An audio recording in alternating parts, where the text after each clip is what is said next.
This is BJJ Hood, tapping into Jiu-Jitsu lives on and off the mats.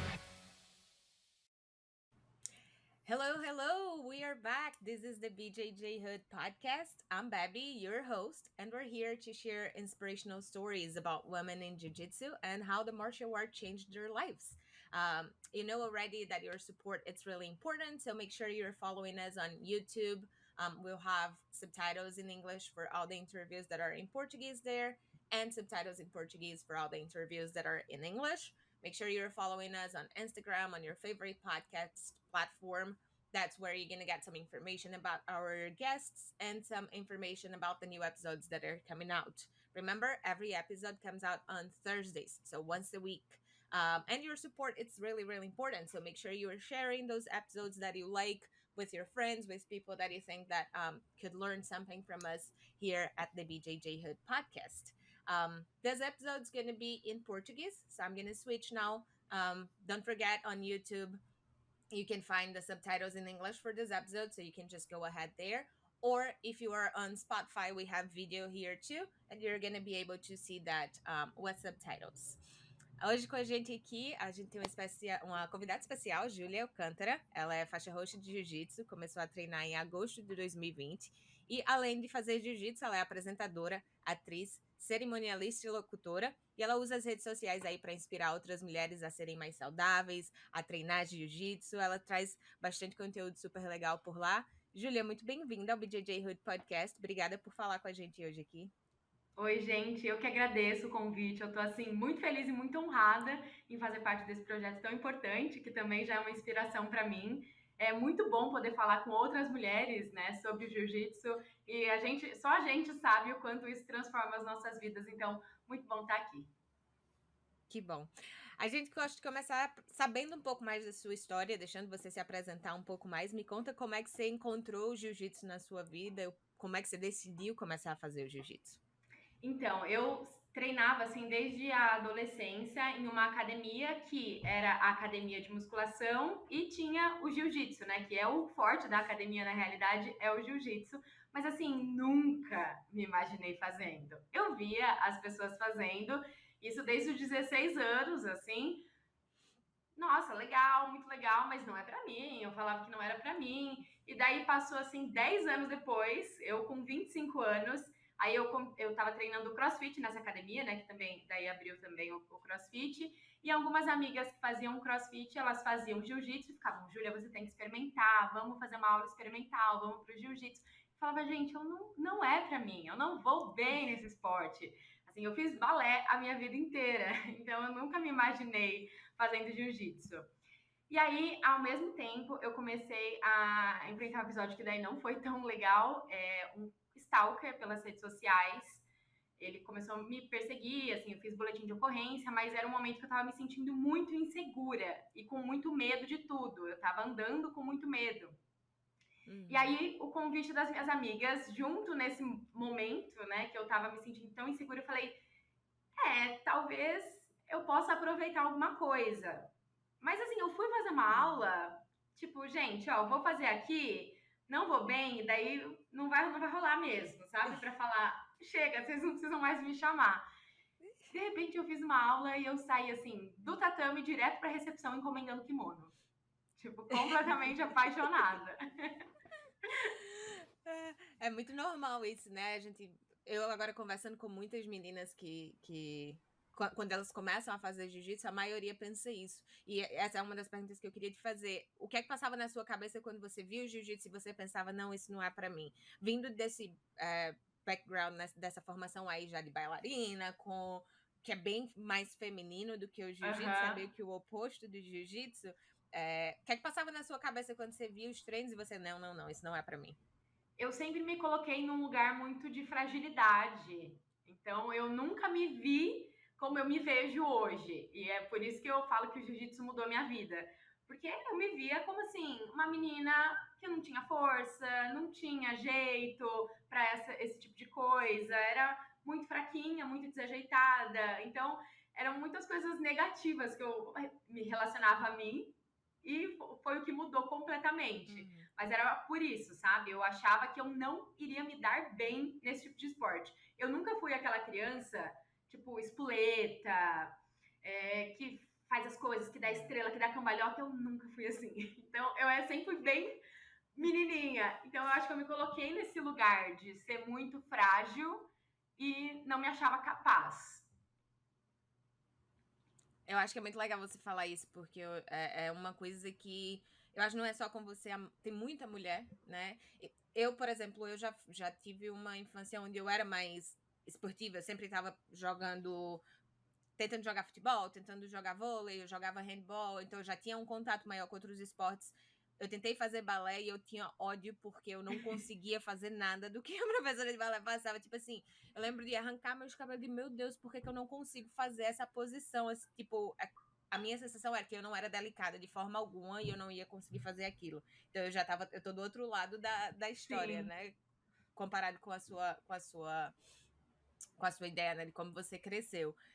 Mas eu acho que isso é uma coisa que, até pra mim, todas nós temos de tipo, você é muito desajeitada. Às vezes a gente escuta muito isso. Não, você é muito desajeitada, você não tem jeito pra isso, não. Você não vai conseguir fazer isso porque você não tem força. Você é muito magrinha, muito pequenininha, não vai se meter lá, não, porque você vai acabar apanhando, né? Tipo, a gente sempre é muito colocada nessa posição onde a gente tem que ficar ali sentadinha, muito bonitinha e não pode ser agressiva, né? E não tem força e não pode fazer nada. E eu acho que quando a gente descobre esse outro lado que a gente tem, de que sim, a gente pode, você consegue desenvolver, mesmo que você não tenha jeito, porque nem todo mundo nasce com jeito pra coisa, mas você consegue desenvolver, é uma habilidade que você consegue desenvolver e abre um mundo inteiro de possibilidades e de oportunidades, eu acho, pra vida da gente, né? Uma coisa que eu queria te perguntar é, você tinha... Rapidinho, você falou da agressividade, é muito isso, porque assim, por um lado eu era sempre essa menina boazinha, frágil, mas por outro lado eu tinha uma agressividade dentro de mim que eu não sabia para onde eu colocava. Então, eu sempre fui chamada muito de respondona, de explosiva, de estressada, nervosinha. E eu falava, gente, era só vocês terem me colocado no jiu-jitsu antes. Me arruma um lugar pra colocar essa energia toda aí, que não tem problema, não vou estar estressada mais, não vou reclamar com ninguém. É verdade mesmo. Quando você começou, tinha muita menina na sua academia, você já tinha esse grupo de meninas que já eram suas amigas e que você já tinha essa certa convivência, né? Essa é uma outra situação que a gente vê muito. Nem todas as meninas têm essa experiência e elas têm esse privilégio, eu diria até, de ter um grupo de mulheres ao seu redor e dando esse apoio, né? Quão importante foi ter essas mulheres ali próximo de você e essa insistência delas também, né? De que você fizesse o jiu-jitsu, de que você começasse. Sim, ai, até me arrepia, assim, porque o que eu falei para elas na graduação, foi agora, né, minha graduação de faixa roxa, eu falei, você tem ideia de que se você não tivesse insistido tanto para eu começar, eu não estaria aqui hoje. Então foi fundamental esse apoio. É realmente o que eu vejo, assim, quando eu posto bastante vídeo com o grupo feminino, a equipe feminina é bem grande e não é em toda academia que tem, não é em toda equipe que tem. É o que eu sempre falo, né? Às vezes eu vejo uma menina faixa branca fazendo numa equipe que tem só ela e mais uma. Eu falo, você tem ideia que você está sendo ali referência, mesmo que você se ache, eu sou uma faixa branca apenas. Então, onde tiver uma mulher, vai ter mais mulher. E é isso que elas também compartilham comigo. Às vezes entra uma faixa branca, daí vem mais uma, daqui a pouco assim são 5 e vai se multiplicando. É muito importante mesmo a gente se ajudar, mesmo que seja de maneira remota, né? Que a gente online dê apoio uma para outra. Eu acho isso muito legal. E tirar muito desse estereótipo, porque eu vejo sempre muitos homens falando, não, porque mulher no jiu-jitsu é difícil, porque elas ficam muito competitivas de um jeito, que elas brigam muito, que elas querem competir entre uma outra. Mas assim, não dá para falar disso de um jeito isolado. A gente foi criada para ter essa rivalidade. Então ainda é muito difícil, a gente tem que cortar uma camada a mais para tirar essa rivalidade que colocaram como obrigatória para gente ter uma disputa saudável, né, ali dentro do tatame. E eu sempre reforço muito isso entre as meninas que eu treino, né? A gente tá ali se pegando e depois sai. Pronto, acabou. Não gosto de ficar reforçando essas inimizades, mas eu ouço muito de homens falando que mulheres dentro do tatame, é difícil porque ficam bravas, leva pro pessoal, mas tem que ver do outro lado, né? Eu acho que isso que você falou que é o ponto principal, que é tipo, a gente foi criada para isso, né? As pessoas, elas ensinam as mulheres desde criança de que elas têm que ser uma contra a outra e você tem que ser melhor do que a outra, e, né? Tá sempre criando essa rivalidade. Eu acho que é muito legal ver no jiu-jitsu que mesmo que exista uma certa rivalidade, eu acho que isso não é uma coisa só do grupo feminino. Eu acho que tem os caras também, eu acho que é mais uma coisa do ego, né? E isso é de todo ser humano. Quando a gente foca muito no ego, a gente vai querer ser melhor do que o outro, não vai querer que o outro ganhe da gente. Tem um lado bom disso, mas tem o lado ruim. Eu acho que não é uma coisa só feminina, mas o que eu sinto muito e que eu vejo muito conversando com mulheres e com as mulheres da minha academia é que, assim, eu acho que, como na maioria dos casos, são tão poucas as meninas, que assim que uma menina tá chegando na academia, a gente faz o possível pra tentar abraçar ela e, tipo, vem cá, vem que eu te ajudo, pelo amor de Deus, fica aqui que a gente precisa de você. Sim, a gente aqui, é legal, né? Vem cá, vem eu junto. juro, a gente é muito legal, por favor, fica aqui, não deixa de E treinar. também tem esse lado, né, de como as mulheres estão ocupando o lugar do jiu-jitsu bem grande, agora tá vindo com muita força, mas assim, é sempre aquele olhar de só vai ter lugar para uma mulher, como em todas as outras coisas. Então, é incentivado até mesmo essa rivalidade. E acho que isso tá mudando bastante agora. Tem mais mulher ocupando e, mais uma vez, eu falo, venham mais mulheres que cada vez vai crescendo, uma vai multiplicando a outra. Isso é o mais mágico. Eu tava falando, eu acho que com a Anika sobre isso, né? É muito louco você parar pra pensar que só existe lugar pra uma pessoa, né? Quando a gente fala de tudo, tipo assim, a minha academia, eu não vou abrir uma academia aqui porque já existe uma academia. Cara, tem espaço pra todo mundo. Da mesma forma que tem espaço pra muita mulher. Quanto mais pessoas a gente tiver, quanto mais mulheres a gente tiver fazendo, por exemplo, o trabalho que você faz de divulgação nas suas redes sociais, o trabalho que a Nika faz nas redes dela, de tentar trazer aquele grupão, mostrar aquele grupão de mulheres unidas, fazendo jiu-jitsu, né, porque gostam do jiu-jitsu. Eu acho que quanto mais pessoas a gente tiver mostrando esse lado do esporte, mais a gente vai conseguir atrair mulheres para dentro do esporte também. Então, não é um lugar só de uma pessoa, é um lugar para todas nós e é uma responsabilidade nossa também, de todo mundo que faz jiu-jitsu, todas as meninas que fazem.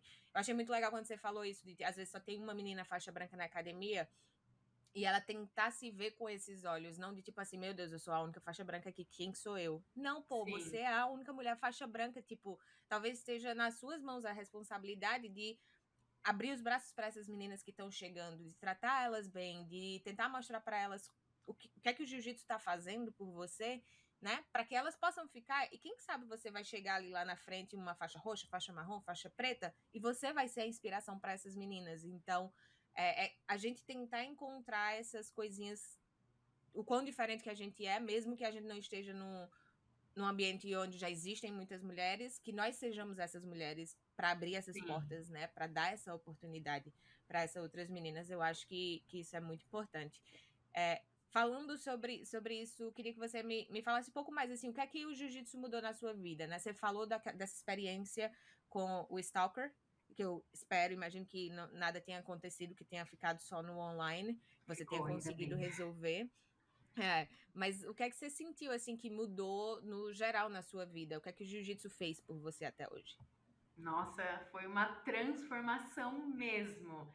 Eu acho que o principal é realmente o olhar para mim. Eu me emociono todas as vezes que eu falo, mas é porque eu comecei a me enxergar com outros olhos. Eu acho que é por isso que me encantou tanto. Eu saí do tatame e falei: "Uau, eu posso fazer tudo isso? Eu sou capaz de fazer tudo isso?" Ressignificou toda a minha relação com o exercício físico, ressignificou minha relação com o meu corpo. Então hoje eu acabo o treino e eu não falo, nossa, obrigado pelo meu tanquinho. Eu falo, nossa, obrigado porque o meu corpo tem saúde para fazer tudo isso. Então eu comecei a enxergar meu corpo como uma verdadeira máquina que é capaz de fazer coisas muito incríveis que eu jamais imaginei. E isso eu consegui levar para a vida. Eu me enxergo muito maior hoje do que antes, assim, uma pessoa muito mais determinada. Eu consegui ressignificar muitas coisas, como eu falei para você, né, do ser explosiva. Talvez isso sejam coisas boas que eu posso usar na hora da luta. Então, toda aquela minha explosão, a minha garra, a minha vontade, eu posso colocar isso dentro da luta e nem sempre isso é negativo. Muitas vezes isso pode ser positivo. Né? E agora, assim, de enxergar a atividade física também como um momento muito prazeroso. Eu sempre fiz academia como uma tortura, né? Como aquele castigo. Nossa, eu tenho que ir treinar. E agora o jiu-jitsu é a melhor hora do meu dia. Eu faço isso porque eu gosto e pode ser algo só para o prazer e bem-estar. Eu não tô ali para queimar 1000 calorias. Eu tô ali porque eu amo. Então, ressignificar tudo isso mudou toda a minha vida. Eu passou a ser também um trabalho. Então, assim, foi se estendendo para tantos lados que eu mesmo não imaginava. Quando eu subi naquela primeira aula experimental, eu não imaginava que isso poderia acontecer apenas por um esporte. Eu olho para mim hoje de outra forma. É muito legal porque a maioria também das pessoas que a gente conversa é isso. Você nunca entra, não que nunca, mas a maioria delas, elas não entram no esporte esperando que aquilo ali vá mudar a vida delas, né? Ou que vá, muitas vezes, mudar a carreira delas também. Que isso acontece muitas vezes. Às vezes você tá ali com um trabalho que você ama, que você gosta do que você faz, você conhece o jiu-jitsu e do nada muda, aparecem oportunidades diferentes e vai abrir portas diferentes, como eu falei. Que podem te levar para trabalhar até com o esporte, uma coisa que talvez você nunca imaginasse. Eu acho que isso é muito legal, né? O jiu-jitsu é para todo mundo também nesse sentido. Qualquer pessoa pode construir uma carreira dentro do esporte também, dependendo dessas oportunidades que você vai ter ou não enquanto você está treinando. Eu vi que o seu marido também é faixa preta de jiu-jitsu. Vocês se conheceram dentro do jiu-jitsu? Como é que foi essa história? A gente se conheceu no CrossFit, que eu fazia antes de começar o jiu-jitsu. A gente fazia CrossFit e assim, a gente começou a se paquerar, mas foi tudo bem, bem perto, assim. Eu olhava para ele olhava para mim. Pareciam dois adolescentes fazendo aula. Mas cada um ficava na sua, nenhuma tomava muita iniciativa. E eu paquerando ele, eu falava, gente, esse menino é muito educado. Ele não tá entendendo, ele não tá entendendo. E olhava aquela coisa de story, reage, responde. E aí eu fui experimentar uma aula. Ele era faixa marrom na época. E como estava na pandemia, estava com turmas reduzidas. Então a gente não tinha turma de iniciante, né? Porque reduziu tudo para uma aula só. Então, por ironia do destino, o professor pediu para ele me dar aula em um cantinho do tatame, para mim e para o meu amigo que a gente estava experimentando essa primeira aula. Então, tava a aula rolando no tatame com todo mundo e a gente estava no cantinho fazendo essa aula experimental e foi com ele. E aí eu acho que eu fiquei tão admirada por ele também, do jeito que ele estava me ensinando, do jeito que ele estava me incentivando. Daí eu fiquei mais ainda encantada, né? Porque eu já estava. E aí foi uma coisa que afinou muito a nossa relação e foi tudo mais rápido, porque acho que a gente com esse gosto em comum, porque daí eu fiquei também pro jiu-jitsu, daí a gente fazia aula de crossfit junto, daí depois ficava na academia, né, fazia jiu-jitsu também, e assim, ter essa paixão em comum acho que aproximou bastante a gente, e eu como estava muito admirada pelo esporte, vendo a postura dele dentro do esporte, eu fiquei também muito admirada por ele, assim, né, com a trajetória dele, eu falei, uau, ele já é faixa marrom, então assim, já aqueles valores, assim, já foi dando pontuações, e com essa vida de academia, de ficando mais para um treino, fica para o outro, a gente se aproximou, daí a gente ficou, e depois de 6 meses a gente já estava casado, morando junto, foi tudo muito intenso. Maravilhoso. Maravilhoso. O que eu queria te perguntar com relação a isso, quão importante foi esse suporte dele para que você conseguisse treinar? Porque eu acho que em muitas situações também que a gente vê de mulheres que começam o jiu-jitsu onde os parceiros não treinam ou não conhecem o esporte, existe muito preconceito, né? De tipo, não, você não vai ficar lá nesse tatame com esse monte de homem nessa academia, tem um ciúme, né? Eles não querem deixar a mulher ir treinar, principalmente se não houver um grupo grande de meninas ou se não houver uma turma só feminina, por exemplo. Quão importante foi para você ter um parceiro que te dava esse suporte, que te apoiou durante a sua jornada, que não só de apoiar para que você tivesse a sua jornada, mas eu acredito, meu marido também é faixa preta, eu acredito que ele também te ajuda muito, né? Dentro e fora dos Sim. tatames, em questão de posição, em questão de entender o esporte, de te ajudar a ser cada vez melhor, né? Quão importante foi para você ter esse suporte dele ali? Nossa, foi muito importante, porque assim, foi literalmente desde o início. Então, desde a minha faixa branca, daí hoje eu vejo o quanto a gente já caminhou junto. Ter esse apoio é muito fundamental, porque ele entende o quanto o jiu-jitsu é importante na minha vida, né? E eu entendo o quanto o jiu-jitsu é importante na vida dele. Então, ter essa reciprocidade é muito bacana, poder ter esses momentos de, olha, o meu treino foi assim, e ele fica empolgado tanto quanto eu. Isso é muito, muito gostoso mesmo. Conseguir dividir um pouco do tatame, um pouco da vida. E fora que é uma bela ajuda, viu? Porque sempre me treinando para exame, me treinando para posição. Às vezes eu falo assim, ai gente, às vezes é até ruim, porque sabe quando vai sua mãe te assistir, ela não entende nada, ela acha que você tá arrasando? Ele nunca acha que eu tô arrasando. Ele sabe, Sempre ele tem alguma entende coisinha tudo. ali pra... Tá entendendo que eu não tô fazendo a pegada direito, não dá pra passar um pano ali. Mas é muito gostoso mesmo, dividir essa vida, assim, do tatame e pra fora dele. Eu acho que você travou aqui um pouquinho. Eu tava só esperando pra ver se você tinha terminado de falar ou não. Voltou. É. Eu vi que eu vi uma das suas postagens mais recentes, você estava falando, né, da sua preparação pré-competição, e queria saber se você costuma competir com frequência, se foi uma experiência única, como é que você decidiu começar a competir? Então, eu, assim, quando eu entrei, eu acho que eu fiquei tão empolgada que eu já tive vontade, assim, eu já comecei a pensar, lá na faixa branca, comecei a pensar em competir.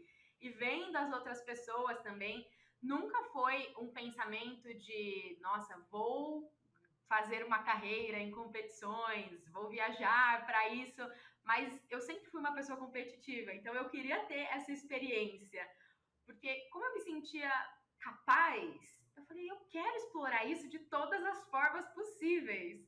Então, eu já comecei a me preparar para minha primeira competição com um ano de treino de faixa branca. Eu fui para o Campeonato Paulista e eu fui campeã paulista na faixa branca. Eu falei, gente, isso é possível, isso é muito gostoso, essa sensação, aquela adrenalina. Então, eu acho que assim, é uma coisa que todo mundo deveria passar pelo menos uma vez. Você não precisa competir como, né, fazendo parte do seu jiu-jitsu, fazendo parte do seu esporte, mas pelo menos uma experiência é muito bom. Então, eu não participo de tantas competições quanto eu gostaria, por conta, né, de trabalho, de outras coisas da vida também. As competições não são a minha prioridade, mas eu tô tentando encaixar mais competições ao longo do tempo, né? Então, eu fui campeã paulista na faixa branca, fui campeã paulista na faixa azul também, e daí eu pretendo participar pelo menos de alguns agora na faixa roxa. Então, é muito Vamos legal esses. continuar com essa... Eu quero fazer, agora não pode parar mais, né? Não, pelo menos o Campeonato Paulista aí na faixa roxa também, né? Manter É, essa tradição aí é em verdade. todas as faixas. E o compartilhar esse processo está sendo muito legal também, porque o que eu percebo, né, principalmente das meninas que me seguem, mas é que é muito distante ver uma campeã mundial, né, uma realidade de uma campeã mundial. Eu aqui, eu falo, amigas, eu tenho os mesmos medos que vocês, a gente está muito junta, então é bem vida real, porque eu vou ficar super nervosa na competição, vai me dar dor de barriga, vai tudo. E eu gosto de compartilhar exatamente esse lado, né? Porque eu até brinco, meu trabalho não é competir, meu trabalho é produzir conteúdo. Então, tá tudo certo. Quero produzir o máximo aqui para vocês, para incentivar também. E eu recebo essas mensagens. Nossa, você tá me deixando com vontade de competir. Eu falo, gente, vai, fala com o seu sensei. Se ele acha que você está preparado, não fica também adiando, porque senão, se depender da gente, a gente nunca acha que a gente está preparado o suficiente. Uhum. Então pergunta pro seu sensei. Se você acha que se ele te autoriza, só vai. Vai. Eu falo muito isso pras meninas lá da academia o tempo inteiro, assim, tipo, aproveita quando você tá na faixa branca, esse é o melhor momento pra você Uhum. competir. Se você tem um pouquinho de vontade, vai e faz. Mesmo que você não tenha vontade, vai e faz na faixa branca, porque se você não fizer mais, de novo, esse é o melhor momento pra você competir. É o momento onde todo mundo tá no comecinho, não vai ter tanta discrepância com relação a ai, não, essa menina aqui tá treinando há muito mais tempo do que eu, ela vai ser muito melhor, vai acabar, né, passando o carro aqui em mim. Não é bem assim. A faixa branca é o momento certo. Então, eu acho que ajuda muito, nem que seja só pelo lado do que você falou, da questão de criar essa confiança em você, de que você pode, de que você consegue, independente do que for o resultado. Se você ganhar, melhor ainda, é um extra ali, é um plus. Mas se você não ganhar, cara, você foi lá, você se preparou para aquela competição, você sentiu como é que é ficar nervoso? Você sentiu como é que é você estar lá no meio do ginásio, só você e outra pessoa que você nunca viu na vida, provavelmente. Tentar botar em prática tudo aquilo que você aprendeu na academia. Tem tanta coisa por trás da competição que a medalha, o resultado, enfim, a competição em si, eu acho que é o mínimo. Mas todo esse Sim, processo que a gente passa antes de chegar lá, isso pode te ensinar muitas coisas sobre você mesmo, né? E te abrir de novo os olhos, te abrir a cabeça para outras coisas que você pode fazer, que você pode conseguir.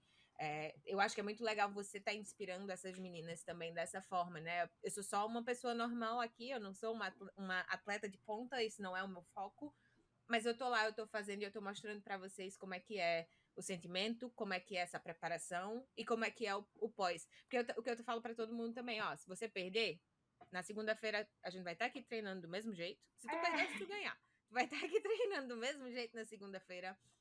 Tua família vai te amar do mesmo jeito. A gente vai te amar do mesmo jeito.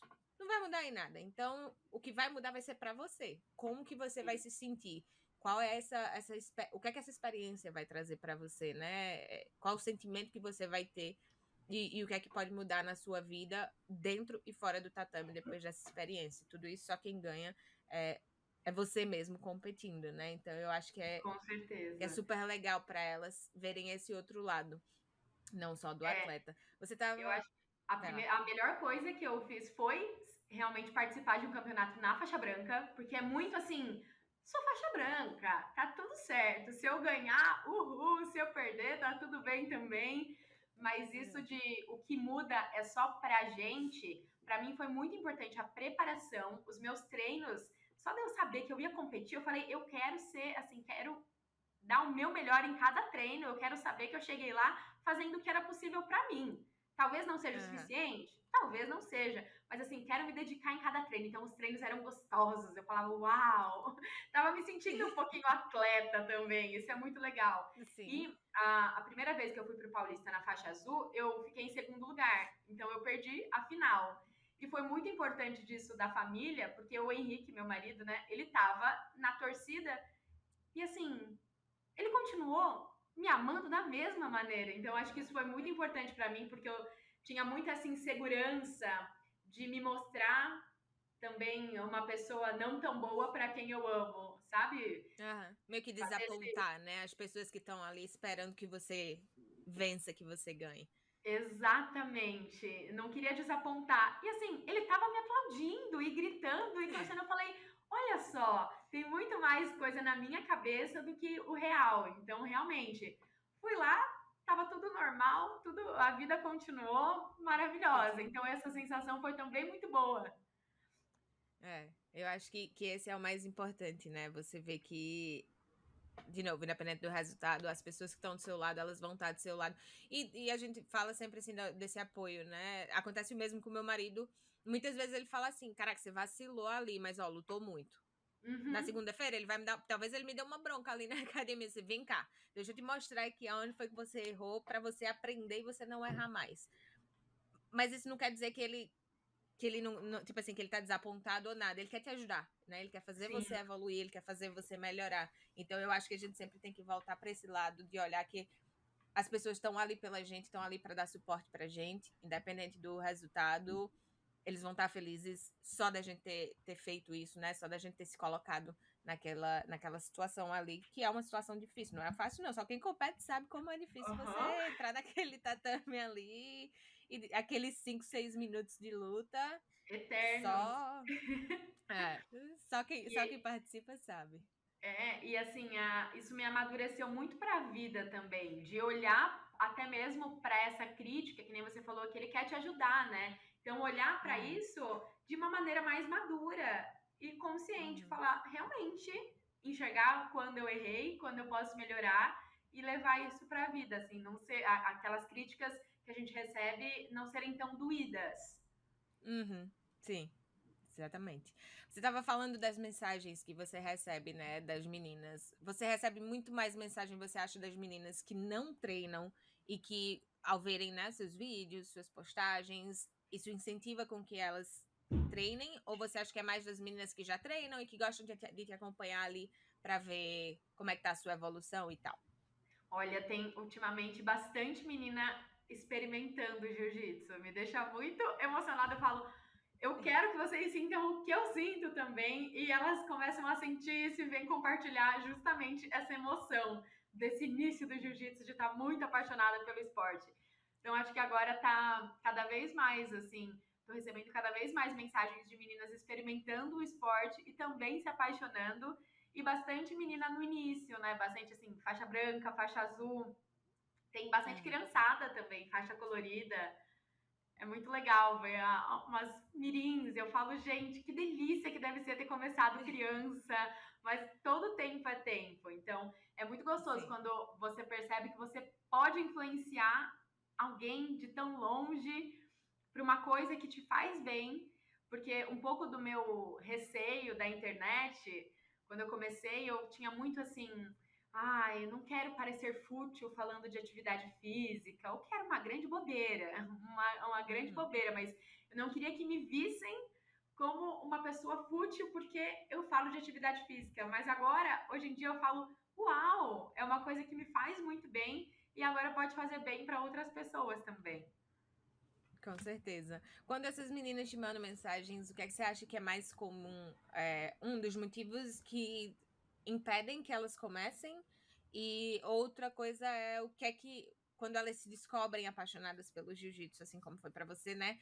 Existe um motivo comum ali, se é esse poder que o jiu-jitsu te dá de te mostrar que que você pode ser quem você quiser e você pode fazer o que você quiser. Você acha que é isso que deixa elas tão empolgadas e tão felizes? Olha, eu acredito que sim. Acho que começar é muito disso, de realmente ver outras mulheres e falar: ela tá ali, né? Essa representatividade que a gente tanto fala, dela, a menina vê e fala assim: nossa, olha, ela tá treinando, tem um monte de menina treinando, acho que eu posso também. Tem um pouco desse incentivo. E Uhum. com certeza essa transformação, essa nova vai surgindo uma nova mulher, assim, é o comum de todas as meninas que me mandam mensagem. De uau, olha o que eu sou Massa. capaz. Sim. Como é que você se vê dentro do esporte no futuro, né? Quais são os seus planos? O que é que você deseja conquistar dentro do jiu-jitsu? Olha, é muito louco, porque agora eu conquistei a faixa roxa e eu falei assim, quando eu comecei o jiu-jitsu, a menina mais graduada da minha academia tinha uma sensei, mas ela não estava mais treinando, então a gente só ouvia falar dela, né? Mas a mais graduada que treinava com a gente era uma faixa roxa. E eu achava, uau, muito Massa. adulta, muito gente grande, brabona. E daí agora eu sou faixa roxa, então ainda sou bem nessa transição de faixa que eu tô caindo a ficha. Aham. Mas assim, eu me vejo realmente cada vez mais levando o esporte para outras mulheres. Eu não tenho planos concretos de, assim, uma academia, alguma coisa assim, mas eu quero cada vez Aham. mais trazer mais mulheres para dentro do esporte e realmente continuar essa minha trajetória, porque eu não me vejo mais sem o jiu-jitsu. Acredito que sempre vai estar assim na minha vida, na vida da minha família. Então, é uma coisa que vai com certeza andar junto comigo. E pelo que eu vejo, nesses 3 anos e meio que eu tô praticando, eu já mergulhei tanto de cabeça, acho que agora é só mergulhar mais. Só vai mais fundo, né? Você estava falando dessa questão da representatividade, é muito interessante isso, porque eu sou faixa marrom, ganhei a faixa marrom em junho do ano passado. E tem horas que eu olho assim pra mim ainda e eu penso assim, meu Deus do céu, eu sou faixa marrom. Tipo assim, a próxima já é a preta, tipo assim, não tem mais nada no meio do caminho até chegar lá. E eu, meu Deus, como que será quando eu estiver amarrando uma faixa preta na minha cintura? Tipo assim, parece uma coisa de outro mundo na minha cabeça. Apesar de eu saber que eu vou chegar lá, ainda parece uma coisa de outro mundo na minha cabeça. Meu Deus, eu vou ser faixa preta um dia. E eu me lembro, tipo assim, desde quando eu era faixa branca, que eu nunca tive esse pensamento de, eu vou ser faixa preta um dia. Quando eu comecei o jiu-jitsu, sempre foi uma coisa muito assim, vou fazer um esporte aqui, vou fazer alguma coisa, é um momento que eu vou me divertir. Eu tinha acabado de mudar de cidade para trabalhar, e foi meio que uma forma de eu encontrar um grupo de amigos, um grupo de pessoas com quem eu podia conhecer, né? Eu não conhecia ninguém na cidade que eu estava morando, então foi meio que a minha família dentro daquela cidade. Aquelas pessoas ali foram se tornando a minha família. E imaginar hoje, tipo, aquela pessoa que era faixa branca e como o jiu-jitsu transformou. Hoje em dia eu trabalho com jiu-jitsu, né? Eu vivo do jiu-jitsu, meu marido é professor de jiu-jitsu, a gente trabalha numa academia de jiu-jitsu, então a gente mudou de país por causa do jiu-jitsu. Então, tipo assim, mudou completamente a nossa vida, completamente a nossa carreira. Quando a gente para voltar e pensar, pô, aquela faixa branca ali, nunca ia imaginar que ia chegar aqui hoje, né? Nunca ia pensar. Apesar de eu saber que eu queria, nunca pensei que um dia eu chegaria na faixa preta. E quando você vê que você está chegando mais próximo, né? Principalmente assim que você muda de faixa, que, como você falou, ainda tá caindo aquela ficha assim. Meu Deus do céu, eu agora sou eu sou a personagem que alguém que é faixa branca que tá chegando vai olhar para mim e vai dizer: ih, tem uma faixa marrom ali, tem uma faixa preta, tem uma faixa roxa, eu quero ser que nem ela. É uma responsabilidade até grande, assim, de tipo, eu falo muito pro meu marido, digo, meu Deus do céu, eu tô sempre tendo cuidado, assim, de aprender, eu acho, até mais, para caso alguém me pergunte alguma coisa, eu não falar nenhuma besteira. E ele fala, tipo assim, relaxa, acontece, você não tem que saber tudo, não tem como você saber tudo. Faz o seu melhor, você sabe já, faz muito tempo que você tá treinando, então aquela coisa da gente tá sempre colocando na nossa cabeça que parece que nunca é o suficiente, parece que a gente nunca tá boa o suficiente, né? Mas é muito interessante ver esse lado, e que todo mundo sente, eu acho, de que, tipo, caraca, sou eu agora que sou. Que responsa! Que responsa! Que responsabilidade agora em cima de mim aqui, que todo mundo que chegar vão me perguntar e eu tenho que saber alguma coisa aqui para responder, né? Tipo, vem me perguntar da posição, eu vou ter que saber responder. Eu É compartilho do muito interessante. mesmo sentimento, porque eu olho e falo, uau, eu sou a faixa roxa que as meninas vão olhar agora. Porque para nós mulheres é diferente, porque da mesma forma que quando eu entrei, eu olhei para a faixa roxa, apesar de ter 10 homens faixa preta lá sentado na fila, claro que a minha admiração total aos senseis, mas assim, a minha referência era a mulher faixa roxa, por mais que até fosse menos graduada que eles. Mas a gente olha de inspiração, de falar, eu quero chegar na faixa dela, eu quero lutar que nem ela, né? Por mais que tenham lá 10 senseis na formação. Isso daí fica mais pesado você ainda. foca Eu na falo, menina lá. uau! É verdade. É verdade. Júlia, a gente gosta de encerrar sempre o podcast perguntando o que é o BJJ Hood para você, né? O que é que significa essa palavra para você?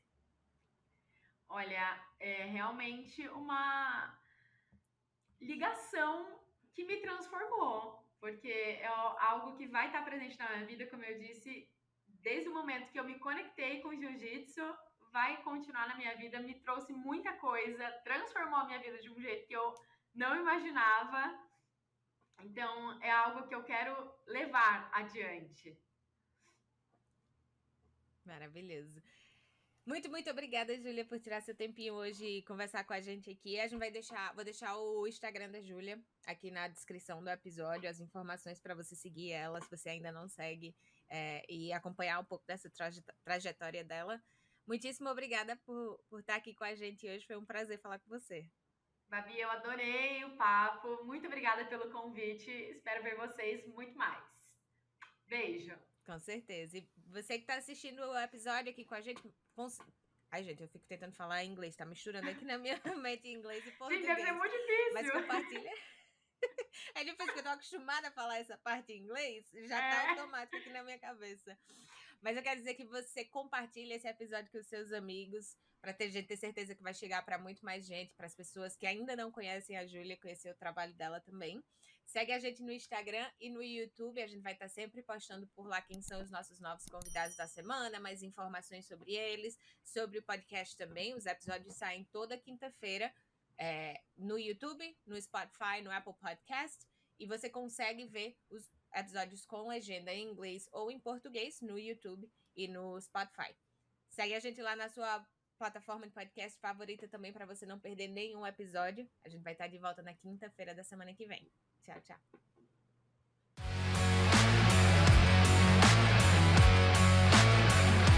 Thanks for listening.